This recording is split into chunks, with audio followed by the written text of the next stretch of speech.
Hello, Face Warriors, and welcome investing.com. Thank you very much, Craig. All right, so last trading day in the U.S. this week. Tomorrow, people celebrating Passover. Hello, Nick. And Good Friday.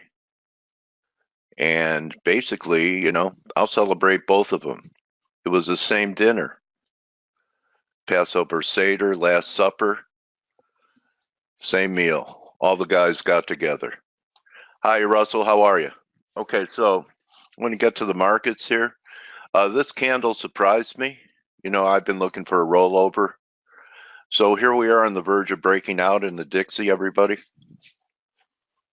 And so what am I doing? Well, I'm going to fade it. I already have. And I'm risking about 30 pips over this high to see whether or not there really is a breakdown. Because, when I look at the euro and it's a weakness today, we're about halfway back of this whole advance. I still think there's another wave up. Something that would convince me I'm wrong would be, maybe closing over the ECB spike that we had this day. I think this was the ECB back under 1220 or so. Then I think we're headed for new lows. And if that's the case, and the dollar breaks out, this is where the euro could go. Now, I believe the euro is going to go to this level. The question was, and as I look at the weekly chart, failed where it had to, right? Under the 50-week, 1330, I believe the high was about 1325 or so. My belief was they were going to try and shake out the bears first before the euro collapses, and that would take a move back over, looks like, what's this high? 1448, and here's a 200, it's 114.84, so that would be enough. But if we're going to break down, it's just beginning, so you don't have to really feel late about the dollar here if you want to go with the breakout. So I'm just giving this descending triangle a shot because maybe this was the last burst before the descending triangle begins to manifest. Of course, we're going to need closes back under 97, 96.80 to activate it. Everyone with me? My view on the dollar? And actually, I was probing the Aussie, but it didn't pop with the euro, but the Aussie's holding right where it has to. And right here. And there's still a shot for another push up towards 72.40 if the dollar can roll over one more time. So that's currency. Okay, any questions before I move on? We have a great guest today. Don at 7 Sentinels is going to be with us. He informed me the high in 1929 before the crash was April 19th. So a lot of things happening over the holiday weekend, anniversary-wise in markets. So you know what one of the greatest things is about ForexAnalytix that you won't find anywhere else? We're allowed to express ourselves here, okay? Most services, and I know some, fairly popular ones, they have to go with the main guy. So he could have a staff of great analysts, but they toe the company line. Similar to, when the banks come out with a recommendation, do you see different viewpoints from that bank? No, you get one view, one recommendation, and everyone has to find reasons to line up with whoever is in charge. Here, it's so democratic, and as you can tell, you look at active tickers, okay, it's fairly understandable with euro being sideways for such a long time. These are yellow lights, and so neutral, everyone's neutral here. But you'll find as you scroll down the tickers that there's, neutral and bullish, bearish, neutral. Here's everything. on the MEX, right? Neutral, bullish, no, don't touch, bullish, macro, candlesticks, basic technical, harmonics, and Elliott wave. That's another, I think, unique feature of ForexAnalytix is that, and everyone who is responsible, Greg Horvat, he wins awards on FX Street every year. I interviewed him once when he won an award. Here's Andre. He does the harmonics, basic technical. Both Steve and Blake do it. Steve mainly does candlesticks, and macro is Stelios. So as you can see, it's okay for everyone here to have different views. And do you go to a doctor and not get another opinion? When you buy a car, do you only look at the body, or do you open up the engine? And do you bring it to your mechanic? So I think if you're a self-directed trader, you want as many views to consider in formulating your trade plan as possible, because you only have two eyes, right? And other people are going to see something that you didn't. And once you see what they're looking at, you might have a few aha moments.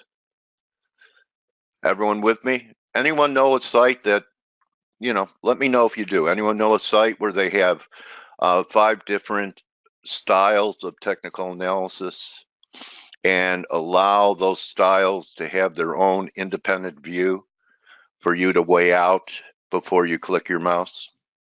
Anyone else like that out there? I know a lot of you guys go everywhere, especially if it's free, right? If it's free, it's me. That's what a KJ buddy of mine used to say. No, I mean just different views, different styles, harmonics, Elliott, that kind of stuff, Craig. Anyway, good luck on your search. I don't think you'll find anything like this anywhere on the net.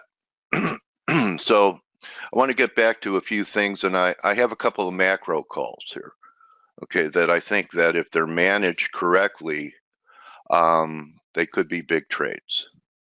So since we can disagree on things, so you see how I set myself up, I've been talking about looking for shorts in copper for about a week or two, and it was a week early. We had this reversal week up here, so I drew this line here, and then we had one more marginal new high. So far we haven't even gotten to the 61.8 level in copper. Can we take another stab up here? Maybe. Could we have a throw over like we had in crude? Maybe. But it's my contention with S&Ps 1%, not even 1% from new all-time highs, NASDAQ making new all-time highs, all the great news from China. Look at this action yesterday. Okay, so I'm very negative on copper. I think that there's going to be a whiff of global slowing, and copper could take a big hit. So sell rallies is the way it looks to me in copper. And when you look at the weekly chart here, if we're failing from 61.8 and we start taking out this low, which is, we had a little pullback and then new high, almost looks like a 3 drive, doesn't it, guys? Then back under 282, it's clear sailing to 262. And I actually think that we could have something like this. You see this wave? Caught this wave out in Cardiff at Swami's. Okay, this was a wave from Swami's in Cardiff by the Sea. All right, and this, if it had equality, is going to take it down here. And if it ends up being a fib extension, it's going to take it down to, 220-ish or so. So very bearish copper. Is this a good class? It's really not a class, Andre. So here's one of my, if you handle this professionally and you hold a position, you could trade off a position. The guys here on the team do it great. Steve does it great. Blake does it great. They're not all in, all out at the same time. They realize you can't be perfect, and you have to let your trades breathe. And sometimes the market will give you a chance to build a position by not having immediate gratification on trades. Okay, so this is a big picture trade. I'm bearish. I think there might be some contrarian views here. And when you look at copper compared to the S&Ps, you'll see. Okay, so S&Ps are up a couple again today. See, we're almost at new highs compared to copper having a 61.8% retracement. So also, you want to short the weak sister. So, you know, even if you're bearish at the stock market, are you better off shorting copper or trying to top pick the stock market? And actually, the way it looks right now, and no one's talking about it, it's lower on the week. I don't know what's going to happen when the Mueller report is released later. And everyone thinks that it's a lock for sure. We're going to new all-time highs because we did do that in the NASDAQ, right? We made marginal new highs in NASDAQ.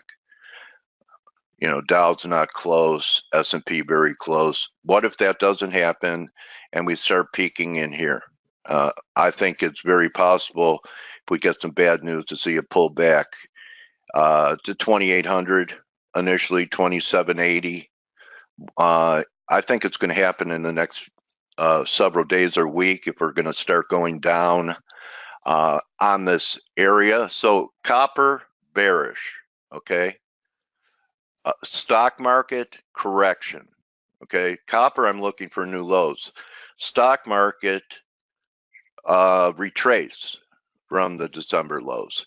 And the last one, which there are a lot of bulls in right here, and I started putting positions on yesterday, is the crude market. So crude and copper, right? What they have in common? Oh yeah, 61.8 they have in common. Okay, so you know, just like the market and the indexes, crude hasn't rallied back to the highs it had before the crash. We're 61.8 back here, and what copper and crude have together have in common is they're both about industry and economically sensitive, right? And probably have a lot to do with China. So if China's really recovering, copper shouldn't break down, right? Or crude. And I'm not saying that I could be early on crude, but I just want you to take a look at this. So this was a megaphone formation. Okay, and I was short here and I got squeezed out. Us technicians call this a throwover. So how you really trade a throwover is you wait for it to get back inside the wedge line, which today comes in just a shade under the low we had the other day at 63. I'm not saying that we can't make a new high, but I will say if we start closing back under 63, that may seal it for a correction. Okay, and even if we make a new high, the 4-hour will not confirm. I'll add on if we take out the buy stops. And yesterday I put one on because I said, you know, I always wait for stop hunts. I mean, that's my handle, Forex Stop Hunter. But I was running out of patience. You know, it didn't take out the stops here. The stops are here, 6.4, 6.4. So it wouldn't surprise me if it did it before it turned down because it's given a lot of people hope. Didn't take out this high here. Didn't take out that high here. Didn't take it out here. Okay, when S&Ps were strong and everything. So maybe it won't. So, you know, I would rather have a toe in the water and be a little bit early than turn my head and be trading euro or something like that and then miss it. So, you know, I have a partial position on it. And then should we get back within this formation, it's viable for a retest of the January lows. Of course, you know, people are going to be buying breaks, and this could take a long time to happen, and it may not happen. But you know, we've rallied from 42 to call it 65, $13. Why can't we have a 50% correction? You know, take it back to here, 58 or so. So these are my big calls and what I'm looking for. So I need some market confirmation back under this megaphone wedge line. And Joe, see the team? Joe saying we have a 3 driver in S&P. What time frame, Joe? 4 hour, 1 hour? Yes, 1 hour daily. Okay, well look, the 1 hour looks pretty good here too. So what Joe's talking about is here we had a confirmed high, drive 1. Here we had a new high, diverged. And the ideal setups are when you have a third drive, which was this candle, and there's glaring divergence between the prior two. Okay, so, you know, that ties in with a lot of things like negative copper, and if you've watched crude and S&Ps, they've been Siamese twins. So that's a way, those are my ideas, and I'm sticking with them until they blow me out. And anytime you go into the market, if you have this thought, I hope this one works, you haven't done your work, because you need the attitude of a warrior. And that attitude is, okay, Mr. Market, I've done my work, I've thought it through, I know how much I'm going to risk and where I'm wrong. I also know that when I'm right, what I'm looking for. Go ahead, prove me wrong. And if you have to write that down, do it, because that's the attitude you need. Because if you're trading out of weakness and fear, every jiggle's going to just shake you up, and you need to go for a walk. Okay, so I want to wish everyone a happy holiday. I'll be around for the interview. Stick around for Don Mead at 7 Sentinels, and we'll see if any of his Sentinels are getting weary at their posts after this massive recovery in equities. So thank you, Faith. Consider joining us, and this is just a tip of the iceberg here at our free webinar. You have guys like Blake and Steve and 100 pros in the private members chat. You have Paulie setting you up before the US Open and the European crossover. I know a lot of people that really admire the skill set of Amanda and her trading, that she does it live in front of everybody. And what an opportunity. How many people would want to hang out with Blake over the years, and he shares all his stuff, the good, the bad, and the ugly in there. And Steve drops in when he sees something important to share it, because we're here to help you succeed, and especially not step on landmines that all of us have done before. So we all learn the most from our mistakes. We hope you learn from ours and you don't have to go through it yourself. So happy Easter. What's your question? Can you pick up the divergent?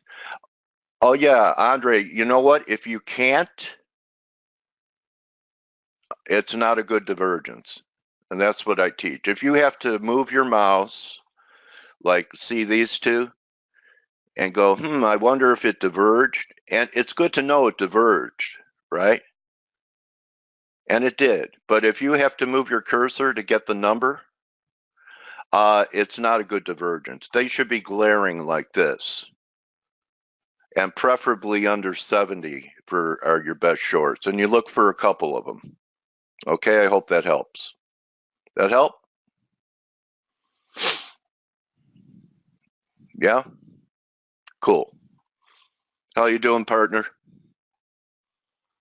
Hey, good morning, Coach. Blake Morrow, how are you? Good. I've got about 10 minutes to cover. Oh, I'm sorry. No. Don't worry about it. I got about 10 minutes to cover something just before it happens here. Okay. On the dollar Canadian. We do have Canadian retail sales today. Now let's keep in mind all the data that we have coming out just this morning. So we had all the European PMIs, obviously. And then we have now Canadian retail sales. We have US retail sales, which are going to be the more important pieces of data here in the next 10 minutes. All right. So now you guys are pricing the euro, and just really quick, the euro's, broken an uptrend line. We're in a bearish wedge. The support probably is around here, maybe the 1230 level, whatever. I'm more concerned about the Canadian this morning because of what happened yesterday, and we have Canadian retail sales that are coming up really, here in just a few minutes. And when you're talking about Canada, and you're talking about retail sales, the retail sales that we're looking for today, and as you can see right through here, okay, 0.2, 0.4%. Previous were 0.1% and negative 0.3%. So you're looking for a beat for Canadian retail sales. However, I'm gonna tell you, if the U.S. retail sales beat and the Canadian retail sales miss, we are setting up for a pretty big rally in the dollar Canadian here, because what you saw yesterday is this triangle, and we had the strong Canadian data yesterday, right? And you can see here's from yesterday. The Canadian data that came out yesterday was the CPI, the trade balance numbers. They came in, higher, and you can see the trim CPI, medium CPI all came in higher. The dollar Canadian came down, stopped all the stops below the lows, below this 133 level, reversed. And when you get a false break down, then the risk is the opposite direction on a breakout. So in this case, a move above 133.20, 134.20 is what I meant to say, it is going to be pretty bullish. And I would actually be looking at 134. So if 134 gives today, okay, a continuation move above the resistance is probably pretty high. And keep in mind, we have this big inverted head and shoulder pattern. We still have some distance to travel. And so I think the risk is for a break higher. Like I said, what we're going to have to see today is weak retail sales out of Canada, and inline or stronger retail sales out of the U.S., but really focus more on Canadian data, because it's got everybody turned upside down, and I think that is a big risk for the pair right now. For those of you that were on yesterday and we were talking about the U.S. dollar Mexican peso, I did buy it yesterday down here at 1882. I had a small position. I got out of it this morning when we were at 1887 up here, and it's come down a little bit. But the stocks are looking a little weaker. I'm not going to go too heavily into equities, but they are looking a little weaker from the ascending wedge. You were just talking about a 3 drive on the daily chart. If stocks actually start to show some weakness, I think the dollar Canadian, dollar Mexican peso are good candidates for higher prices. And like I said, all we need today, this morning, is a little help with with some weaker Canadian data. We get a little weaker Canadian data today, and that's what just because I want something obviously doesn't mean I'm going to get it. Just because I want some weaker Canadian data doesn't mean it's going to happen. And I'm not an analyst. I'm from a bank where I'm scrutinizing and plotting all the different numbers. I just look at how I'm going to react to the numbers. So in this case, if I get a weak Canadian number and a stronger U.S. number, I think the trade is, for a squeeze in the dollar Canadian. And if it doesn't happen that way, can I short the dollar Canadian? Can I play it, some Canadian strength? Sure, I guess, but that's not the trade I want. And so what I do as a trader is I think about what are the different scenarios and how is it going to play out and how am I going to play it.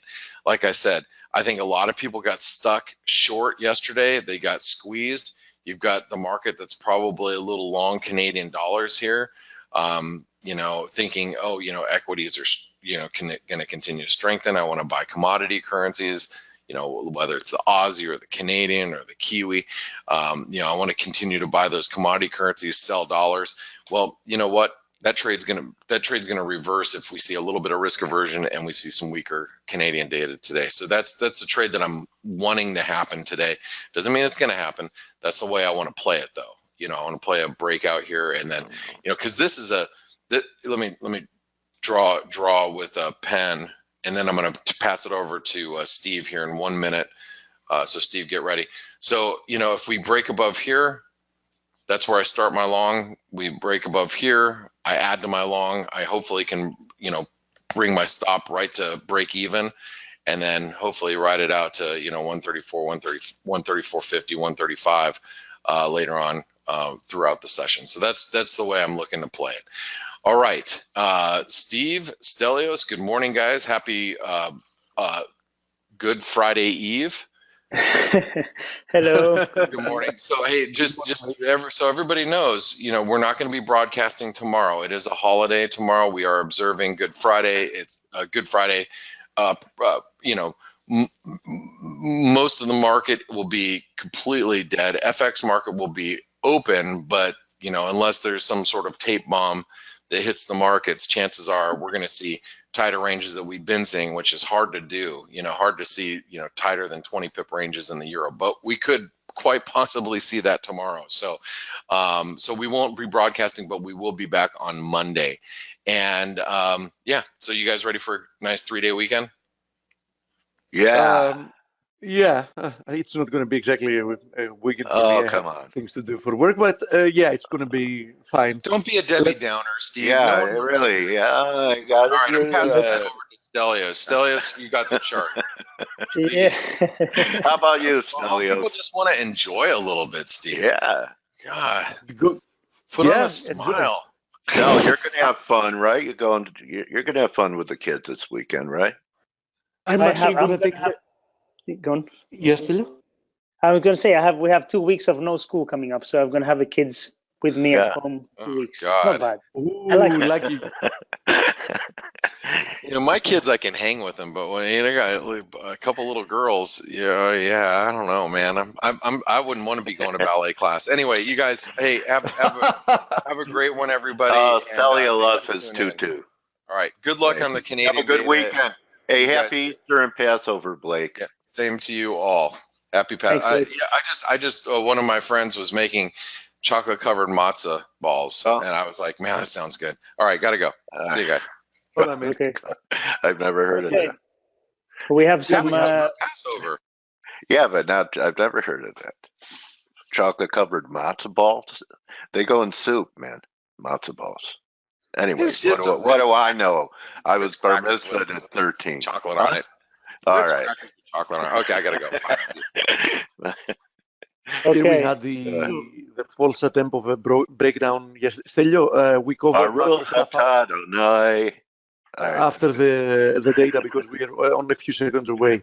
Keep in mind that USD CAD still remains trapped within this triangle. We have US and Canadian data, as Blake said. That's why we're going to monitor here on the 4-hour chart the reaction of the USD CAD. And of course, Stelio, give us the data as soon as they are out.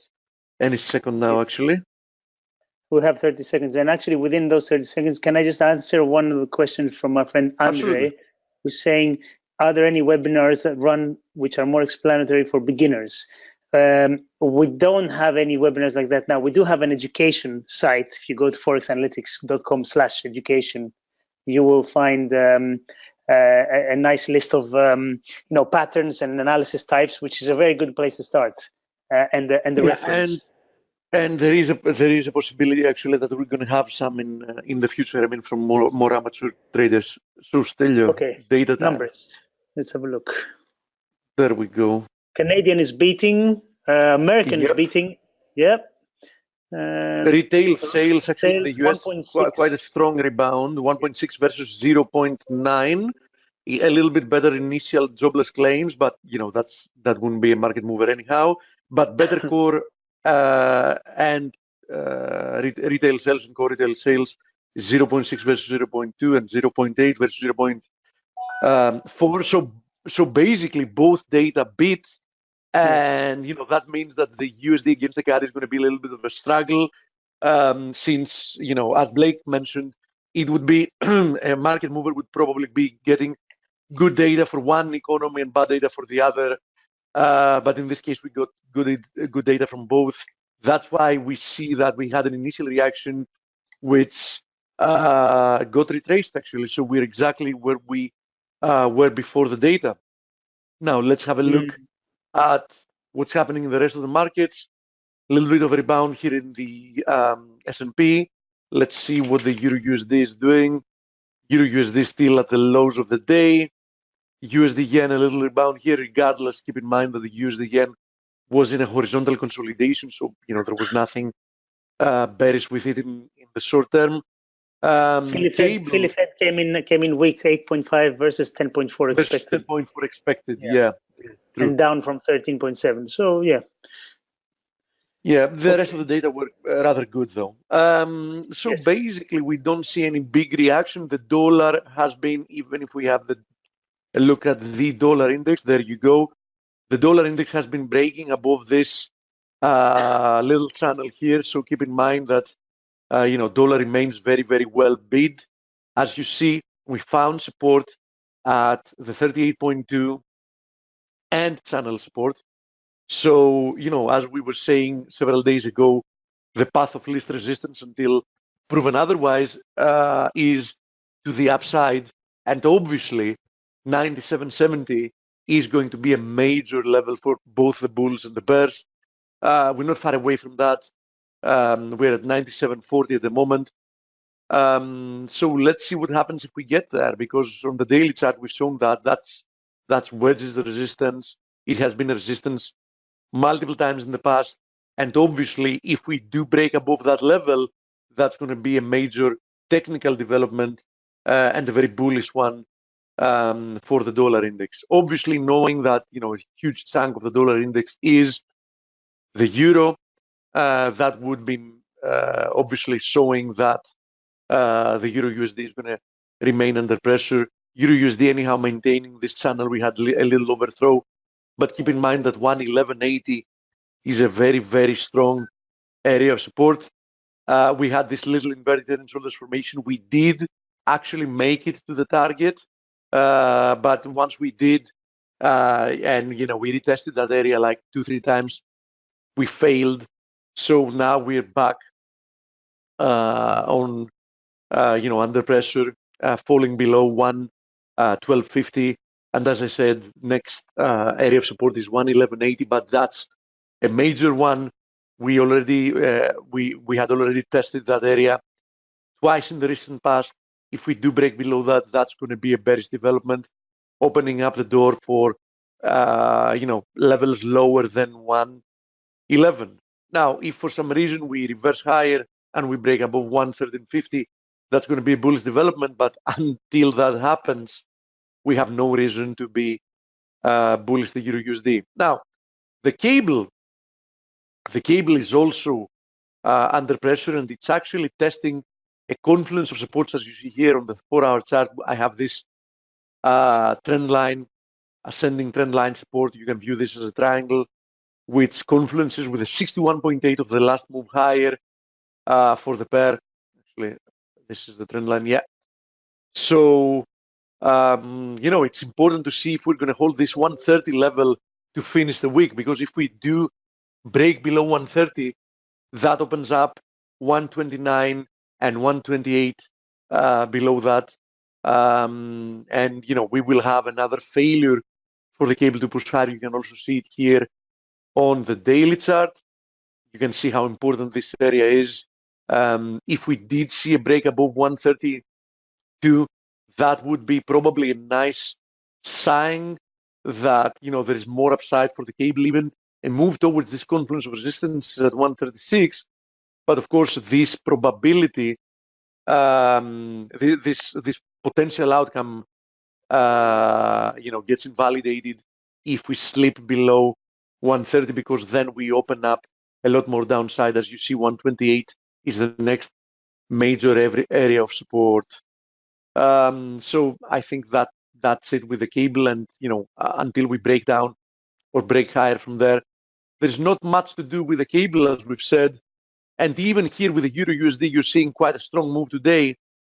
But from a technical standpoint, that strong move hasn't really changed anything, because the two areas that we are monitoring are still intact. We're actually more or less in the middle of this contracting range. So don't get overwhelmed by the fact that today's move seems to be quite a strong one, because that is absolutely no guarantee that there is going to be some kind of a technical development. Now, I mentioned yesterday, and Joe spoke about it, by the way, if you have not seen Joe's interview on Bloomberg yesterday, actually, you can find it on our YouTube channel.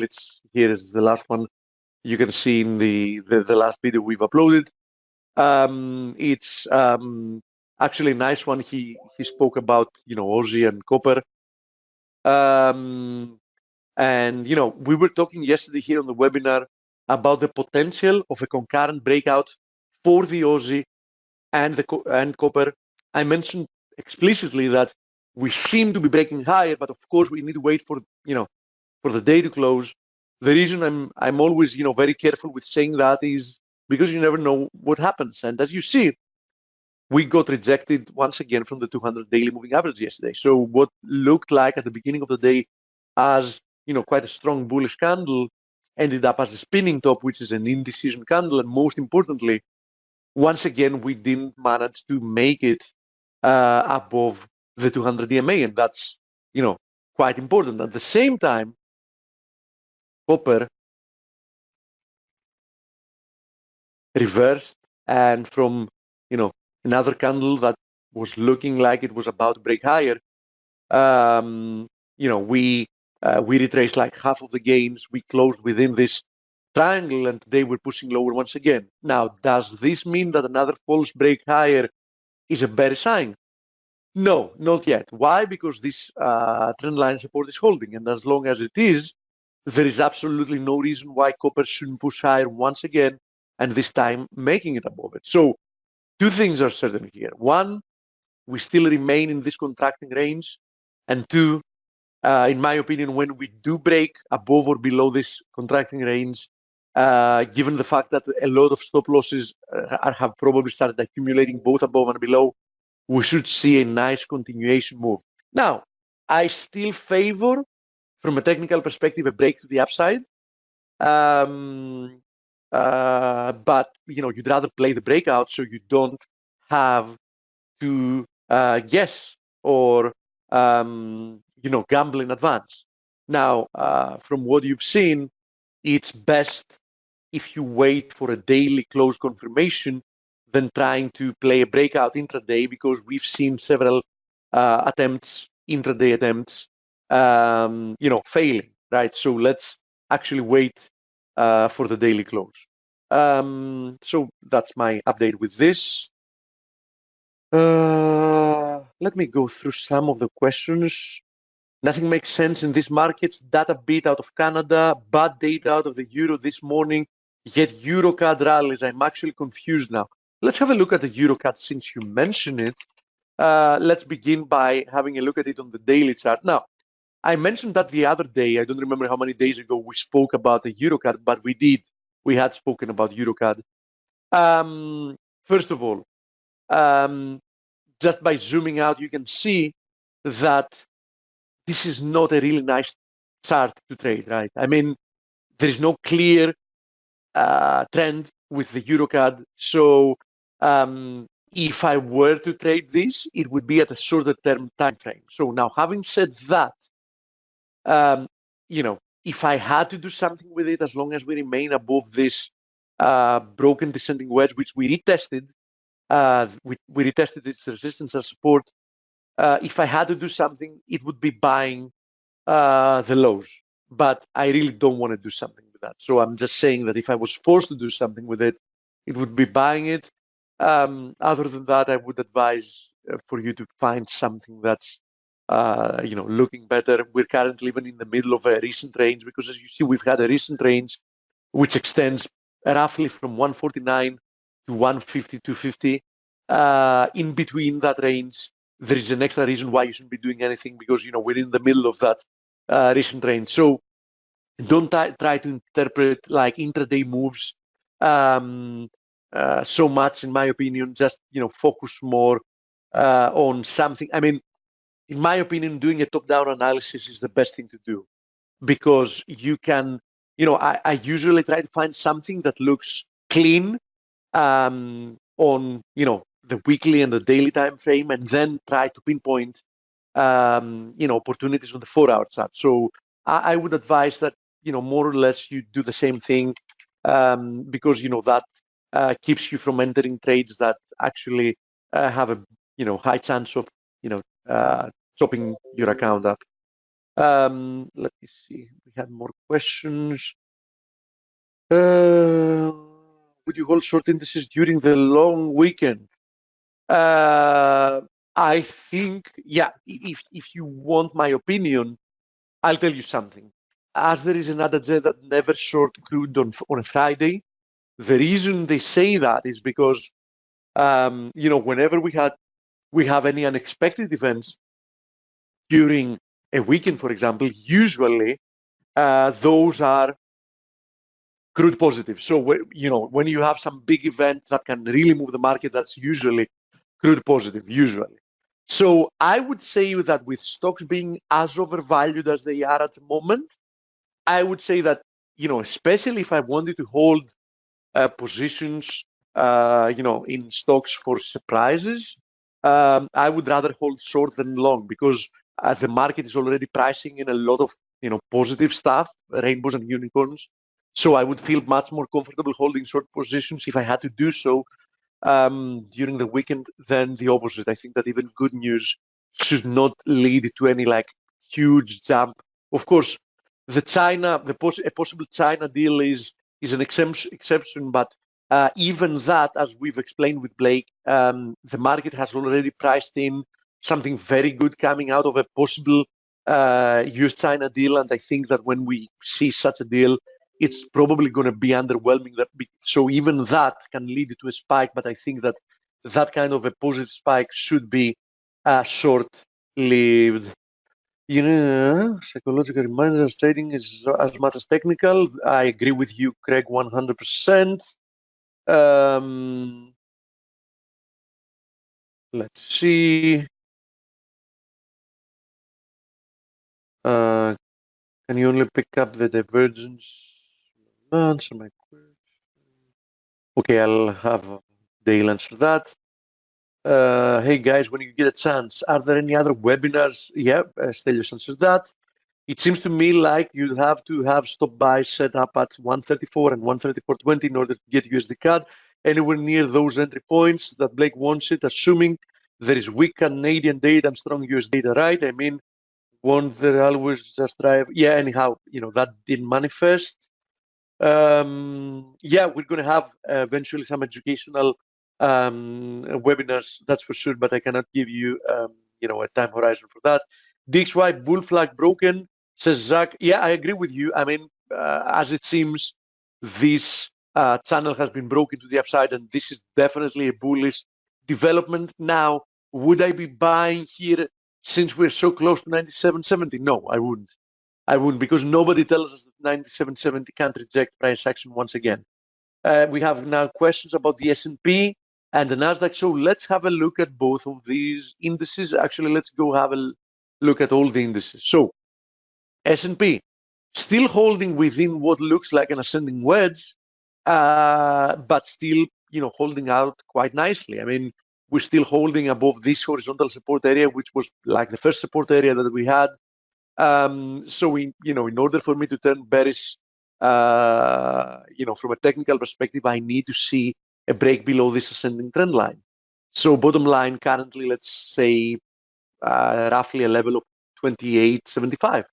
Okay, until that happens, there's no real bearish development to talk about here. Same deal here with the Nasdaq. Nasdaq actually intraday pushed to all-time highs yesterday before actually reversing lower. Of course, that doesn't mean that that was a false break higher. I mean, we just had a little peak above. There is nothing broken with this uptrend in the Nasdaq for the time being. Even this ascending channel, and if you want to have a look at it as an ascending wedge by using this trend line as a resistance, they're both holding quite nicely since support is holding. So nothing bearish with the Nasdaq. In order for me to turn bearish with the Nasdaq, I would need to see a move below 75.90. We're still some distance from that. IWM looks somewhat weaker because we had this textbook corrective formation as a bull flag, and despite breaking higher, which was expected, we are still banging our head on this horizontal resistance area, being unable to penetrate through it. I was looking for a move towards the 78.6 at 163.10. So this hasn't happened yet. So obviously the Russell seems weaker for the time being. The DAX, on the other hand, and good thing I'm long here to counter, my S&P short, is doing very nicely. I bought the breakout from this bull flag, and I'm already a decent amount in the money. Of course, I'm keeping an eye here because, as you see, we have a confluence of 161.8% extensions, one from this move lower, one from that move lower, and this ascending wedges resistance. Both of them seem to be holding price action for now. FTSE also holding near the highs, but keep an eye on this. This also looks like an ascending wedge, and we finally made it to the inverted head and shoulders formation from this bottoming inverted head and shoulders formation that we had. This ended up working quite nicely. Since we made it to the target, it wasn't fast, but it made it to the target. Also, notice this RSI divergence here on the 4-hour chart. I have a small long here as well. It is in the money, but not a lot. It hasn't been moving that much. So probably I'm going to end up closing this position and keeping the DAX one, since it's clearly overperforming. It is due for a reversal, but usually hitting, Yada says it's reached all-time highs. It's due for a reversal. Surely, usually indices hitting all-time highs is a bullish signal and not a bearish signal. Like RSI hitting over both targets above 70 is usually a signal that you have strong upside momentum, so you should expect more upside. It's proven that momentum indicators, trying to fade momentum indicators, is a tactic that does not yield good results. Quite the opposite. I'm not advocating that somebody should be buying overbought readings on an RSI or any other momentum indicator, but it's proven that when you buy pullbacks after having overbought indications, it's a good tactic, and a tactic that actually makes decent money over time. If you're into automated trading, actually. So I think this covers the question, so I can go ahead and cover some other stuff. Of course, if you have more questions, go ahead and use the chat. Now, let's go through the metals. We already had a look at copper. Gold still consolidating below 1280. So, as long as that's the case, the path of least resistance remain lower, with this confluence at 1262 being the next downside target. Silver, this rebound definitely doesn't look impulsive in any way, but you need to respect the fact that it's holding above this 1480, 1490 support zone. So keep that in mind. Now, if we want to have a look at platinum and palladium, let's go on the daily. Here it is. Platinum, as you see, perfectly rebounded. This is what we were expecting up here. A retest of this breakout area and the move higher. So far, we've retested this area and we are rebounding now. Will this lead to new highs? I don't know, but the fact that this support is holding should hold you off from being bearish. Platinum, palladium still looks to me like it's in a consolidation, which should lead to new lows. I would favor. I still have my last piece short here, and because I'm holding it, hoping for a move towards 1267 to take it off. I've already taken quite a lot of profits. It's been a good trade, but I think it can yield more profits if we break this recent consolidation. The next area of support is at 1263. Also, what do you mean by confluence? Is this an indicator?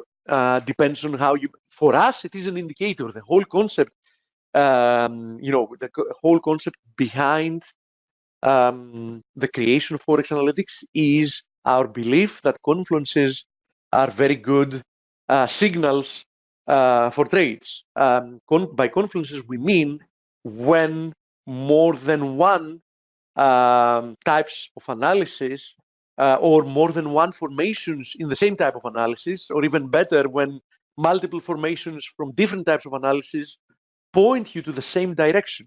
That's why we cover so many types of analysis, because we know as a fact that when you have more than one signals showing you that the same kind of movement should be expected, then the chances of that happening are quite increased. Speaking of which, let me actually say it, because we haven't said it yet. It's in exactly 1 week. In exactly 1 week, we have this event hosted. I'm going to put the link here actually in the chat. Here's the link. We have this event. It's organized by XTB. It's a broker, but we participate in it. Joe is going to be speaking. I might speak a little bit as well. We'll see. And we're going to have a presentation about this thing exactly. As you see here, please join us Thursday, April 25th, 2:45 p.m. British Standard Time, as ForexAnalytix presents to you the powerful uses of technical confluences. Discover the power of technical confluences as a method of pinpointing attractive risk-reward opportunities. Find out exactly what makes up a confluence, what tools we can use to determine whether or not a confluence exists, and how to utilize confluences to either join trends or identify key turning points in the Forex, and not only the Forex market. Unfortunately, if you are from the US or Canada, you'll get it, when you click to register for free, you're going to get a restricted page, because they're not allowed to serve the US. As you know, only 3 brokerage firms take US businesses. It's Oanda, Forex.com, and IG since January. But if you are from the rest of the world, you can register for free there and listen. And here's Joe, by the way. Listen to this presentation, and you'll get a good idea what we mean by confluences. Okay, perfect. So that covers the metals, and now nothing really has changed having to do with USD yen. If we have a look at the USD yen, I mentioned yesterday that as long as we remain within the symmetrical triangle, there is a possibility that we're going to move lower once again within the boundaries of this triangle. Momentum seems to have stalled. The upside momentum has clearly stalled. I mean, during the past 5 days. Does this mean that USD yen is going to turn lower? No, it doesn't, because actually, as you see, we remain within an ascending channel, and we're holding this horizontal support. So you can see this is like a little rectangle. So one thing is for sure, if we break above 112.20, I think we should see a little extension to the upside. If we break below this 111.70 area, we might see more weakness. Let me see. 9 hours, that's a marathon. Yeah, let me explain that. The masterclass organized by XTB is 9 hours, and it starts at 8 o'clock British Standard Time. Our presentation, so it actually hosts different people doing 40-minute presentations. So we are one of those people. I mean, Joe is going to be one of those people doing a presentation. Our presentation, which starts at 14:55 British Standard Time, lasts for 40 minutes. So if you only want to watch that presentation, you can just log in at that time and watch those 40 minutes. So that presentation is not that long. It's 40 minutes. Each of the presentations actually is only 40 minutes. So, if you want to watch a couple of them, it's not that long, Craig. So that's it with USD yen, because we had a question about it. Let me see if we had anything else. Okay, now let's go back to one of our recent favorite pairs, Aussie Kiwi. As you see, it's still holding nicely. Very, very nice, healthy upside momentum since we broke out from this wedge. And if you notice here, the RSI on the 4-hour chart also confirms another push higher since we broke above this trend line that was capping this little consolidation. So, we respect the upside. As I said the other day, 1,064 remains support. We didn't even make it down there. We almost did. So the next area of resistance is at 1,075. I have no idea what you're setting, but by saying oops, I'd rather not open it on the webinar. Now, let's have a look at the Kiwi.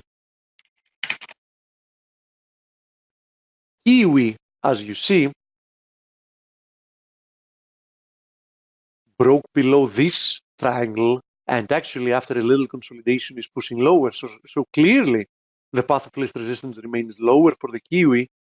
And as you see, we have a nice area of support at 66 cents. I don't really see any reason why we can't make it down there at the very least. So very clearly, path of least resistance remains lower for the Kiwi, and especially now that the Aussie USD got rejected once again from this horizontal resistance area and the 200 daily moving average. You can see it here, of course, because this is a 4-hour chart. We showed it before. This is another reason why you should expect that Kiwi might make it there, because it would be quite hard, although they've recently diverged a little bit. That's why we've had this nice move higher in the Aussie Kiwi. It's going to be quite hard for the Kiwi to be plunging lower while the Aussie USD would be accelerating higher. So this rejection for the Aussie USD, can easily keep the Aussie still confined within this 70 cents to 72 cents range, while the Kiwi might make it down to 66 cents. Do you have an opinion? Euro Swiss has actually become very popular recently. Yeah, I've been covering it every day because people are asking for it, and nothing has changed to what I said yesterday. Yesterday, what I said was, be very careful because the Euro Swiss got, found support at previous horizontal support area, but now we are actually testing this descending trend line resistance, and even if we break a little bit above it, we have this horizontal resistance area at 114.40, 114.50. So yes, my point of view is that you should be very, very careful with Euro Swiss here, because there is a very decent chance that we're going to get rejected and remain within this range, this 111.80, 114.50 range. Now, if we decisively break above 114.50, I think that's going to be a nice buying opportunity, because the next area of resistance is at 117. So that might boost the Euro Swiss and help it climb another 250 pips to the upside. But until that happens, I think that against 114.50, being short is a good risk-reward opportunity. What is your country, mate? Yes, some countries unfortunately are restricted for the masterclass, but let me give you a little hint here. What I'm telling you is not actually illegal. That's why I'm telling you. there is a way to bypass it. India, okay, there is a way to bypass it. You can use a VPN. So you can use a VPN and get an IP temporarily from like a European country, which shall allow you to do that. There are even free VPN clients, and there's some very good ones that are paid, but their monthly subscription fee is like very low. There are even some VPN, some good VPNs that offer like a trial period, like 10, 14 days. So you can actually do that if you want. Yes, they will be recording the webinar, and a few days after the webinar, we will be able to give you and upload on our YouTube channel a recorded version of it. So if you're not in a rush, that's also an option. You can wait for the recorded version of the presentation. Coach, do we have an interview? Yes, Steve. Okay, who do we have today? Don Mead at 7 Sentinels. Okay, so enjoy the interview, enjoy the extended weekend. Everybody have a nice time, and we'll be back on Monday. Thank you, Coach. Oh, you're welcome, atheist. Happy Easter. Thank you. First of all, the Orthodox Easter is a week later. So even if I was a believer, I'm Greek. So for me, it's a week later. All right. And do you celebrate in the Trojan horse? No. Last time was bro. Beware of Greeks bearing you know what. Anyway, Okay. Steve, great rundown. Don Mead. I think it's the third time we've done this, Don. I'm really looking forward to speaking with you, my trading warrior brother. You are now the presenter, and welcome back to Face, Don. Thank you so much, Dale. Can you hear me okay? Yeah, I can hear you. Can see your charts here, Don. So first question is, after the break in December, the magnitude of the recovery surprised me. How about you? It surprised me indeed. But as I'm going to show you in a few minutes, it's not totally out of place or a stranger or something that hasn't happened before. As Livermore always says, everything that happens in the market has happened before and will happen again. I like that. And your tweet made mention of us making the same mistake for 89 years now. So can you tell us and the viewers and listeners what you meant by that statement? Absolutely. Well, we're going to talk today about warnings and setups. Bear markets don't just happen. They don't appear out of nowhere. They follow long periods of setup or warning, and we're going to show those today. In fact, we're going to show 89 years of setups for bear markets that followed. It takes time to turn a battleship around. Oh, it sure does. It sure does. You think of the QE2 out in the middle of the ocean, heading, let's say, west. If you wanted to turn that battleship, or if you want to turn that cruise liner, in this case, going east, it takes a long time to turn that big mama around. Yeah, which in the market we would call distributing stock to people. Absolutely. Okay, so I'm going to shut up for a while. Go ahead. Okay. Thanks. I'll start by just a couple of opening comments. At the top of every, is this part up here in the corner covering part of my screen or not? Your whole screen is up. Oh, good. Okay. At the top of every page of 7 Sentinels, you're going to see these words: the most powerful trading concept on earth, period. And that trading concept consists of 3 simple words. And at the end of this interview, I'm going to tell you what those 3 words are. So let's hold that thought for the moment. Jesse Livermore wrote in reminiscence of a stock operator that most traders give far less thought to any given stock purchase as they do to the decision to buy what he called in those days a motor car. Okay. So by extension, we would wonder how many that would buy an auto would do so if they had compelling evidence to show them that that particular auto was almost certain to crash within the first few months it was owned by the buyer. Okay, But Don, do you know if Jesse wrote that book before he committed suicide? I'm kidding. Well, he had to have. he didn't actually write the book himself. Okay. Jesse, Edwin Lefebvre was a writer in those days who sat with Jesse Livermore for hundreds and hundreds and hundreds, thousands of hours interviewing him.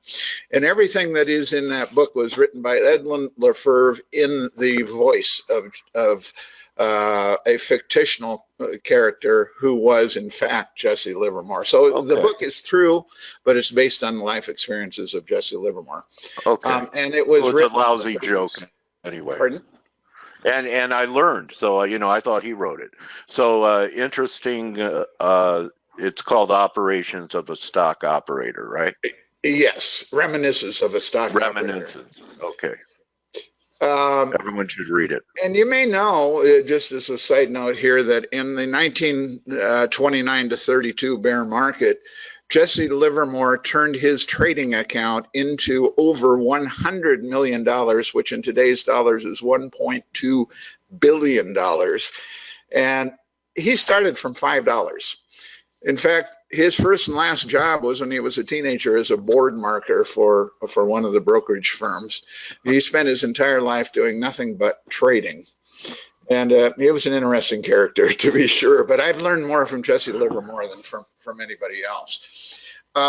Let's take a look at how markets do set up or prepare for bear markets. First of all, we're going to start by talking about the McClellan oscillator.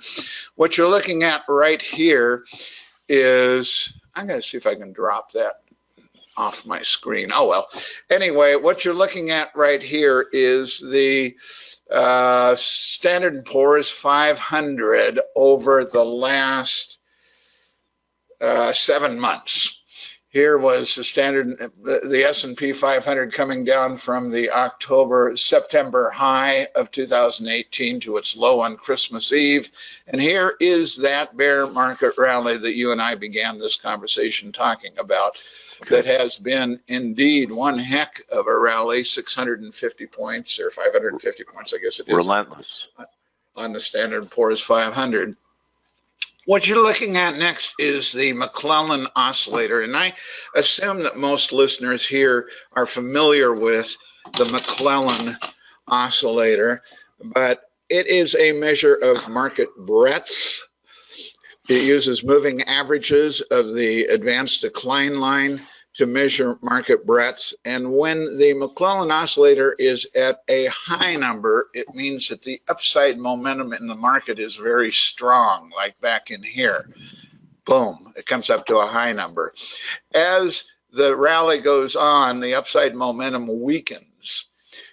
Now, that is a McClellan oscillator. Now let's talk about the really important part for today's dissertation, if you will, and that is the McClellan summation index. Okay. If you take the McClellan oscillator reading each day and add it to the running total through the prior day, you will have the summation index. So if the McClellan oscillator readings are positive readings, then each edition will take the summation index higher. If the McClellan oscillator readings are negative numbers, then that will take the summation index lower.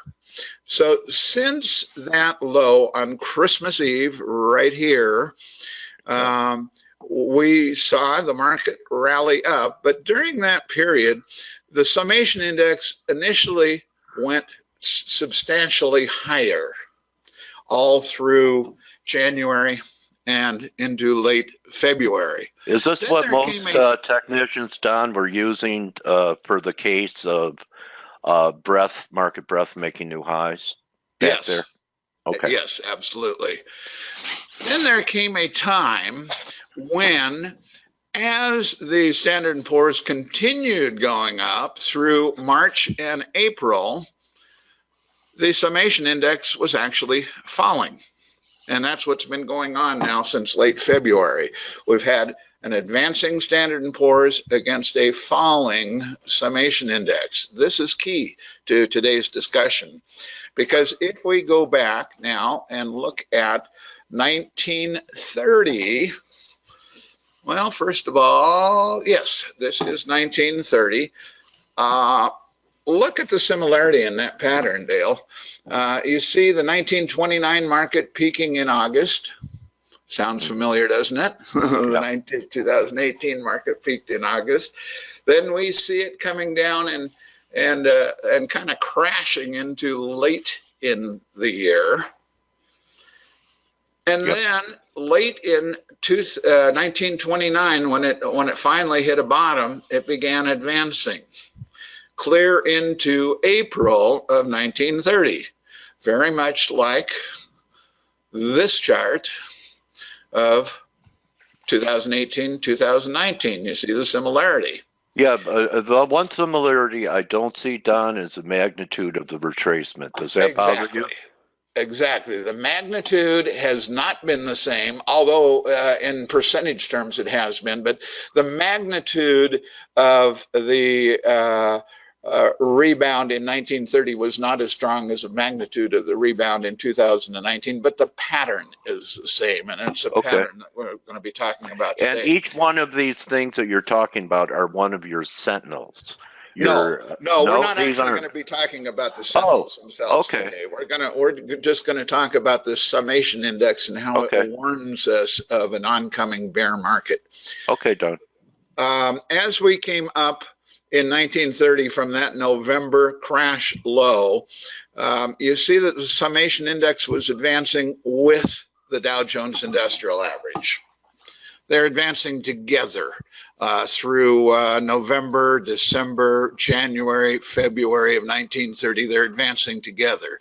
Then there came a point where in February of 1930, the Dow Jones Industrial Average continued advancing, but the summation index began declining. Sounds familiar. We just talked about that because that's occurring right now in the year 2019. Ultimately, what that led to, and here it is again, the Dow Jones is advancing, and it's still advancing, but there came a point when the summation started going down as it was advancing. That ultimately led to now back way up.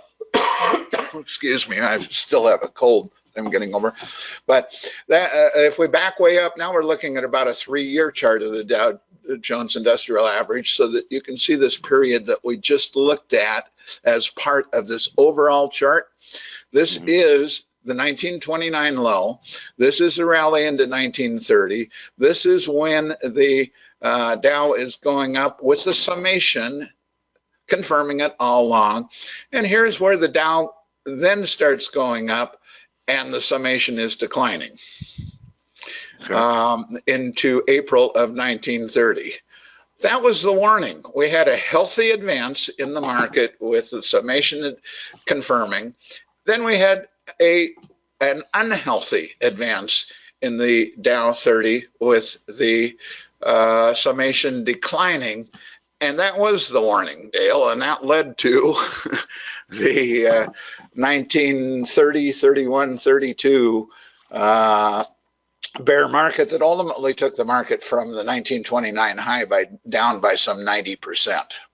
Again, as you pointed out, the amplitude of the move in 1930 is very different than the amplitude of the move in 2018-19, but the pattern is the same. Let's look for the same pattern. Well, let's go forward a few years to 55 years ago. Interesting, another Fibonacci number, because we just looked at 89 years ago. 55 years ago, as we were in 1973-74, again, The markets were moving up. This is the Dow Jones Industrial Average, with the summation index confirming all the way up in late 71 into 72. Then there came a long period of time in 1972 where as the Dow Jones Industrial Average was moving higher, the summation index was moving lower. That was during what they called the Nifty 50 era. I don't know if I remember. You're probably old enough as I am to remember that. Yep. When there were like 50 stocks, Disney and Xerox and IBM and McDonald's and so on that were the top 50 stocks, but the broad market was not following. Okay, then so you got to pull back. You do, good. Okay, so let me ask you this. You can't use it as a timing tool. It's more of a bias tool. Would you say that? Exactly. We have plenty of timing tools here at 7sentinels.com, but this is not one of them. This is a broad warning over time that tells you the setup that we're in. Okay. Yes, thank you for pointing that out. Okay, then in late 72, again, we have a healthy period where the Dow is going up, confirmed by the summation. Then we have a period of time where, again, the Dow keeps going up, but the summation is falling. That immediately preceded, boom, the great bear market of 1973, 74. That lasted until 82. Yeah, well, yes. It was a big range. I mean, it did. It was in a secular bear market, really, from 1965 to 82, absolutely. Yeah. But this particular cyclical bear market lasted from the peak in 73 into a low in late 74. But you see the setup and then the outcome. A lot of these declines about 18 months, Don, or 2 years. Yes. Bear markets. I'd say 18 months is a good average figure. I've used 18 months as an average figure for some time. Okay. Although 1932 was more like 3 years. Yeah. And there have been a few that have been as short as maybe 6, 7, 8 months. Let's skip to 1980, same thing. The Standard & Poor's is moving up, summation is going up with it. Then we have a long period of time where the Dow Jones is going up and the summation is falling. Warning period. And boom, this is what followed. In 1980, 81, 82. Again, here's your 18 months, Dale. Then in 1987, everybody remembers the crash of 87. That crash of 87 didn't come out of the blue. That was no big surprise to the people that were paying attention to what the summation index was saying, because as the market was going up, there was a healthy period where the summation was going up, and then all through 87, the Standard & Poor's kept going up and up and up and up, and the summation index was falling, and that led to, boom, the crash of 1987. Yeah, I went down stairs from my office, took the elevator downstairs to see if the bank was still open. Yep. And I went in there and they go, I go, well, the market's crashed. And they go, oh. I said, all right, I'd like to make a withdrawal. I bet you weren't the only person. No, it was empty. There was no panic in the streets, only on the Quotron machines. Yeah. The green screens, right, man? Exactly. So, all right. Turned red that day. Yeah. Okay. Okay, so going on, same thing again in 1998. Asian contagion. Same setup, yeah. This is leading into the 2000 market top. Long period of healthy advance, and then a long period of unhealthy advance, as I call it, where the averages are moving higher, summation is moving down. That was a warning. Here's what happened initially in 98. Then we had this whole thing continued in 99, advancing market, falling summation, and boom, here's what happened over the period of 2000, 2001, 2002.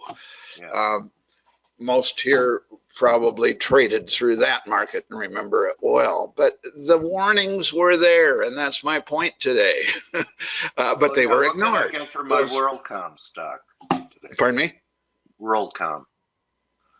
or I'm talking about things that went away. Anything.com. Yeah. All the things that went away. The big Yeah. .com. There were survivors. There was Cisco, and Well, some of them Amazon actually came out of that. That's right. Yeah. So at every end, there's a new beginning. Yes. Oh, good. Well said. Okay. 2006, same thing. Healthy advance, unhealthy advance with the summation declining, and boom, here's what followed.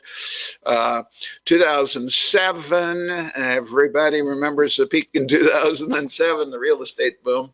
Yeah. Here we have healthy advance. Here we have the unhealthy advance all through May, June, July of 2007, setting us up for, boom, this whole thing that occurred in 2007, 2008.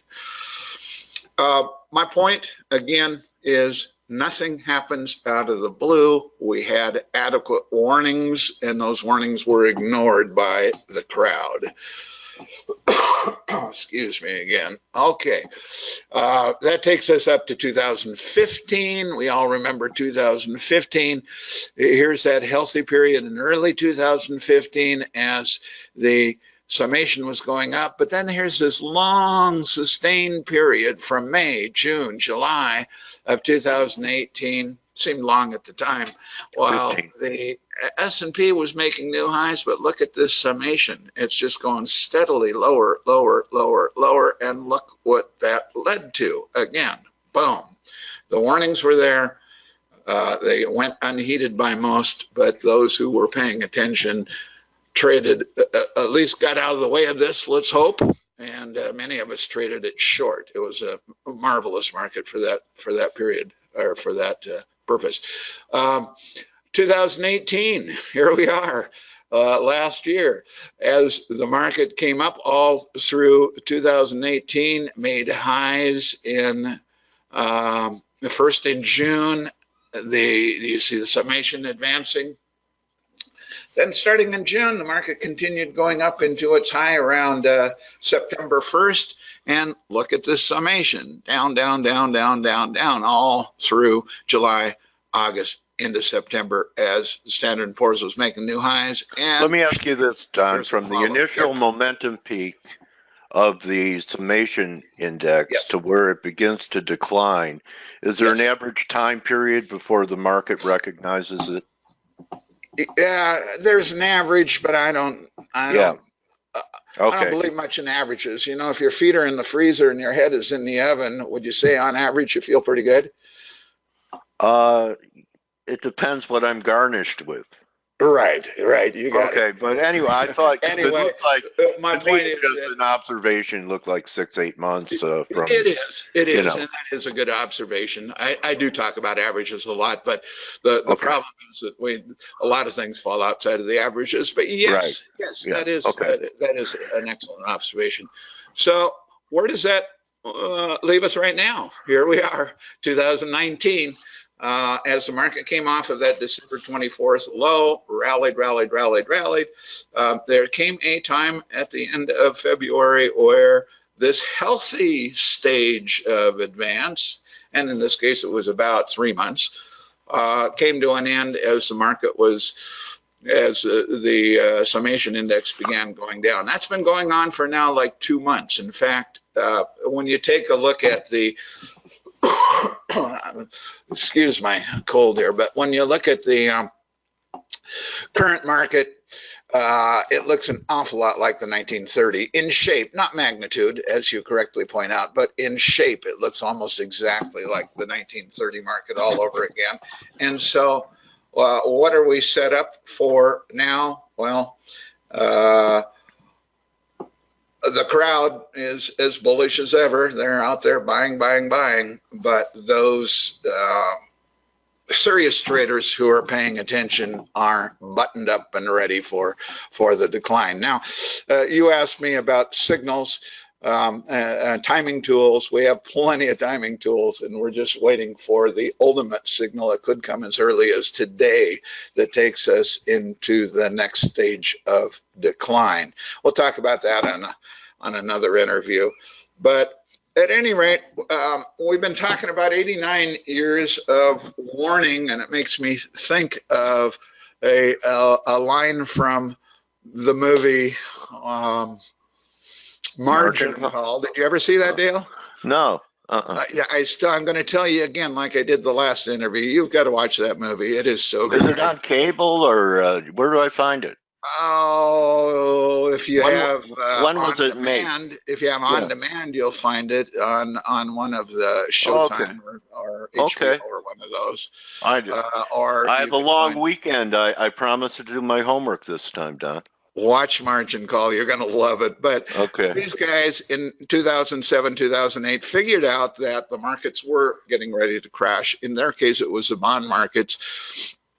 And at one point, when they figured this out and are getting ready to take action on it, they're driving around the streets on their way back to the office. And one of the characters, Peter Sullivan, says, look at all those people wandering around with absolutely no idea what's about to happen. And I feel that way many times when I watch a setup take place like this. Sometimes I wish I were them. Pardon me? Sometimes I wish I were them. Yeah. But my point is, we don't have to be bystanders. We don't have to be sitting around in ignorance. We can pay attention. We can see these signals. And we've been talking about warnings today. There's I think the Chinese have a saying about something about on a coin. The two sides of it are crisis on one side and opportunity on the other. This crisis that is formulating now for markets for the next couple of years is a major opportunity for those that know how to step up and take advantage of it. The danger of a crisis is to miss the opportunity. Yeah, very good. I like that. Can I quote you on that? Yeah. Okay. I stole it from the Chinese. It's my derivation of the Chinese expression. I was just going to say that. You know, you and I, in many ways, are cut from the same cloth, Don. And I really recommend people go check Don out and his website. And at the minimum, follow him on Twitter at 7 Sentinels. And Andy Kaufman is his icon, who does a little, little Elvis. Almost shook up.